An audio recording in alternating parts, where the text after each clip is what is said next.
সকালে ঘুম থেকে উঠেই দেখি আম্মু অনেকগুলো বাজার করে নিয়ে চলে আসলো। তো আমি হঠাৎ অবাক হয়ে গেলাম যে আম্মু হঠাৎ কেন বাজারে গিয়েছিল। আম্মু বলল আজকে কিছু সারপ্রাইজ আছে, তো এই জন্যই বাজার করতে গিয়েছিলাম। প্রথমে বের করলো একটা দই। দই তো আমাদের বাসার সবারই অনেক প্রিয়, আর আমারও অনেক প্রিয়। এরপর একে একে সব কয়টা বাজার বের করলো, আর আমি জাস্ট অবাক হয়ে যাচ্ছিলাম যে হঠাৎ এই বাজারগুলো কেন। পাউরুটি, দুধ, ডিম, লেবু, বাদাম, কিশমিশ, নারিকেল, আরো কত কি আম্মু যে বাজার করে এনেছে তার বলার অপেক্ষা রাখে না। ও হ্যাঁ, সঙ্গে আতপ চালও ছিল। ছোটবেলা থেকে যে আম্মুকে কত জ্বালিয়েছি এটা শুধুমাত্র আব্বু আম্মুই জানে।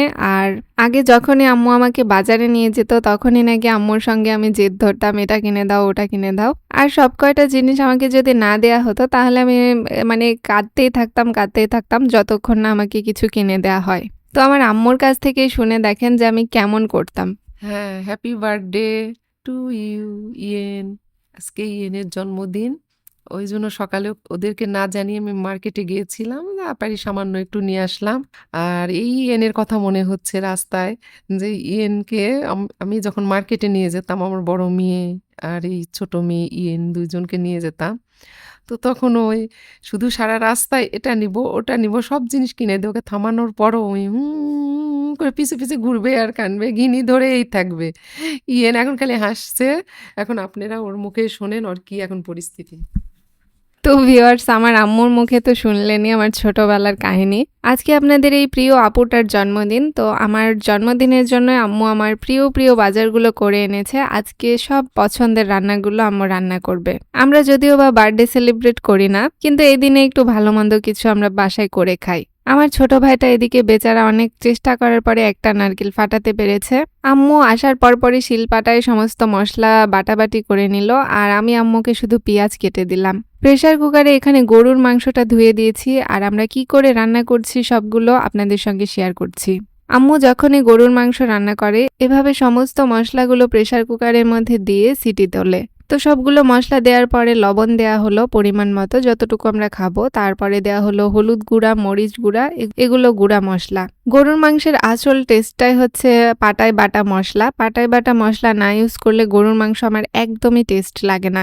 এরপরে গ্যাসের চুলাটা অন করে এখানে গরুর মাংস দিয়ে একটু নাড়াচাড়া করে সব মশলাগুলোকে এখানে মিক্স করা হচ্ছিল। তারপরে এখানে অল্প একটু পানি দিয়ে এটাকে সিটি দিতে হবে। গরুর মাংস এভাবে প্রেসার কুকারে শীষ দিয়ে রান্না করলে কি যে মজা লাগে এটা বলার মতো না, অনেক টেস্টি হয়। তো যাই হোক, আমরা ভুলে গিয়েছিলাম নারিকেলগুলো এর মধ্যে দিতে, তো আমরা গোটা একটা নারিকেল তুলে এর মধ্যে দিয়ে দিলাম। নারিকেলগুলো এভাবে ফালি ফালি করে দিলে মাংসের মধ্যে খুবই ভালো লাগে। আমার তো মাংস ছাড়া এইভাবে নারিকেলগুলোই খেতে বেশি মজা লাগে। এইদিকে কোরমাগুলো মাখানো হবে। তো সর্বপ্রথম মুরগির মাংসগুলো আম্মু খুব ভালো করে ধুয়ে নিয়েছিল। আমাদের আসলে একটা মিস্টেক হয়ে গিয়েছিল, কোরমার জন্য আম্মু যে মাংসটা তুলে রেখেছিল ফ্রিজে ওইটা আমরা আগে রান্না করে খেয়ে ফেলেছি। আর আজকে যে মাংসগুলো ছিল এগুলো আসলে কোরমা করার মতো মাংস ছিল না। তো তারপরেও যখন আম্মু বের করেছে তো এটা দিয়েই রান্না করছে।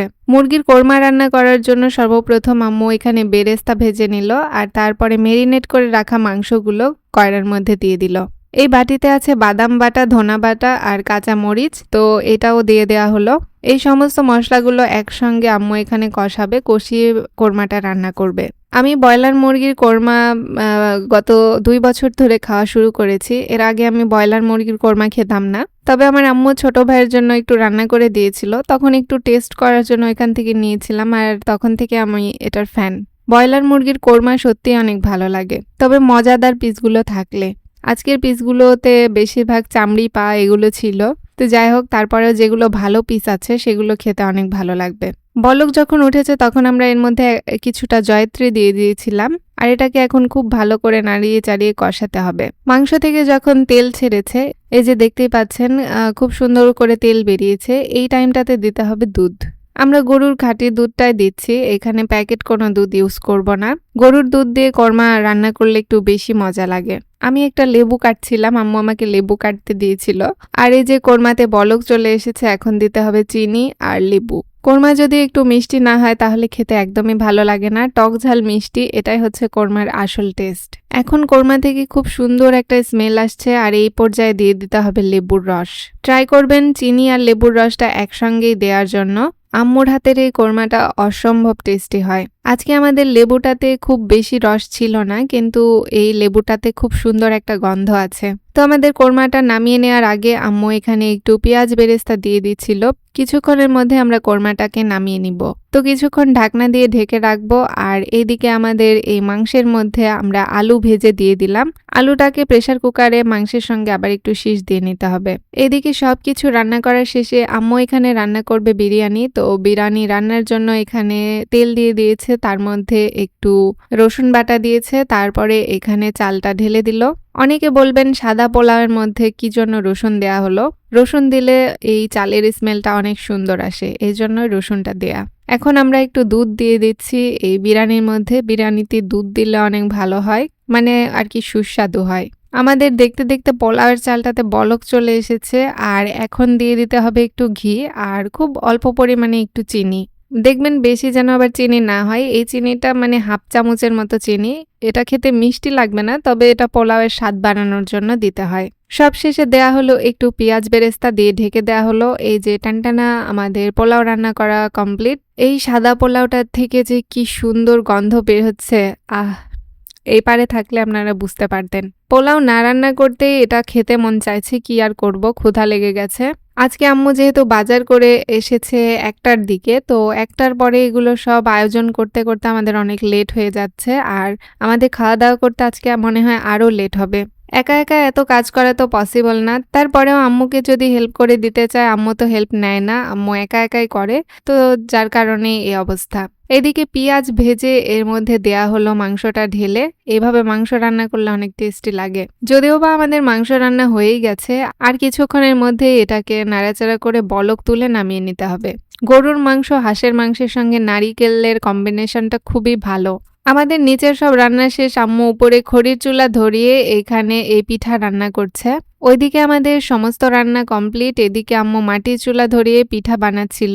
আলহামদুলিল্লাহ, চিতাই পিঠাটা আমার এত প্রিয় কি বলবো। আর আম্মু আমার জন্মদিনের দিন আমার প্রতিটা প্রিয় খাবার রান্না করছে আজকে।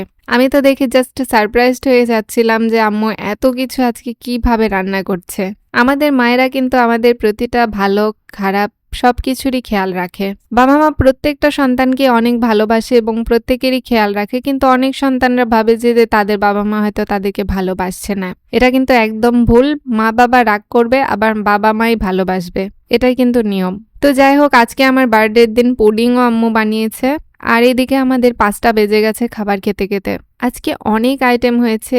একটা কোরমা, তারপরে গরুর মাংস, তারপরে সাদা পোলাও, দই, এইসব আর কি আমাদের আজকের আয়োজন। ও হ্যাঁ, পিঠা তো আছে, পিঠার কথা ভুলেই গিয়েছি। মানে এত আর কি কাজকর্ম করতে হয়েছে আজকে, আমার আর আম্মুর ক্ষুধা কিছুটা হলেও কমে গেছে।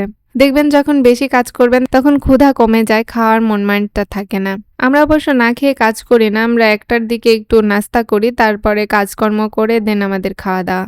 আম্মুর প্রতিটা পিঠা এত ফুলকো হয়, চিতাই পিঠাগুলো খুবই টেস্টি হয় আম্মুর হাতের। এগুলোতে কোনো প্রকারের বেকিং সোডা, বেকিং পাউডার এগুলো ইউজ করে না। আম্মু শুধুমাত্র চাল আর পানি দিয়েই এত সুন্দর পিঠা তৈরি করে। গরুর মাংস দিয়ে এই চিতাই পিঠাটা খেতে জাস্ট ওয়াও লাগছিল। এদিকে আমার ছোট ভাই তো বিরিয়ানি লাভার, ও পিঠা রেখে বিরিয়ানি খাচ্ছিল, আর আমি আমার প্রিয় চিতাই পিঠা খাচ্ছিলাম। পিঠাটা সত্যি অনেক অসাধারণ হয়েছিল। আমার আম্মুকে অনেক অনেক ধন্যবাদ, এবং আমার আম্মুর জন্য সবাই বেশি করে দোয়া করবেন। আমার আম্মুর জন্য আমি দোয়া করি আমার আম্মুকে যেন আল্লাহ দীর্ঘায়ু দান করে, এবং আমার আব্বুকেও যেন আল্লাহ দীর্ঘায়ু এবং সুস্থতা দান করে। এদিকে আমি সবকিছু খাওয়া শেষে পোলাও আর কোরমাটা নিয়ে নিলাম। জাস্ট অস্থির হয়েছিল আজকের কোরমা। কোরমা আর পোলাওয়ের কম্বিনেশনটা অন্য রকমের টেস্ট, আর খুবই ভালো লাগছিল খেতে।